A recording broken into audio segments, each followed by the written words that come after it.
The Trump administration's effort to shrink the federal government also having a huge impact on the nation's capital. Logistically, federal workers make up a quarter of the workforce in D.C. Most recently, a government hiring freeze, the administration moving to sell some federal office buildings and also buying out the contracts of more than 30,000 federal workers, sure to have an impact. Alina Shirazi joining us live in Washington with this angle of the story. Marni, good morning. I mean, these are people with a paycheck, right? So they buy things, they buy coffees, they invest in the stock market, they buy real estate. So obviously they're helping the economy grow. Now, leaders in the District of Maryland and Virginia are worried that our economy could be taking a turn for the worst. We do have some numbers here to help put this into perspective. You can see on your screens there, the D.C. office of the chief financial officer giving their predictions and an updated forecast. This is the most recent we have here.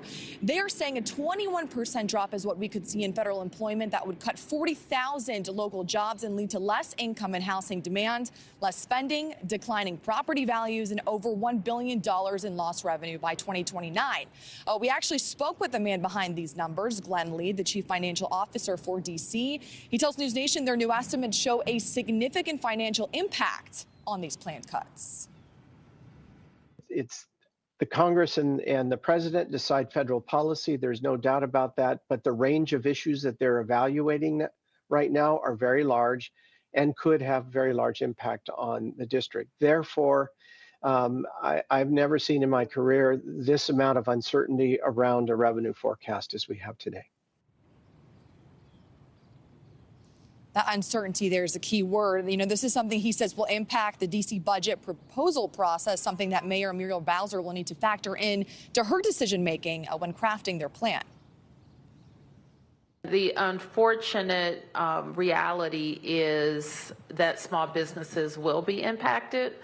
And when people don't have money to spend, small businesses are impacted. And from retail to restaurants to transportation, the impacts of this are very far and wide-reaching, really over several industry sectors here, Marni. So we are seeing this now and potentially could continue to see the fallout from this. Right. One of those sectors, real estate. I mean, with all of these moving parts, that potentially could squeeze the real estate market there locally. We did speak to a real estate agent about this, Marni, and we asked him, what do you think the impacts of this will be moving forward for the housing market, for our viewers so they can know what to expect? Essentially, he tells us it's a tough time to buy and it's a tough time to sell because people don't want to get rid of their homes. Here's a part of that interview. It definitely has impacted the buy side. I personally have had several clients who have sort of withdrawn from the market. Uncertainty definitely causes people to rethink a big life purchase, such as real estate.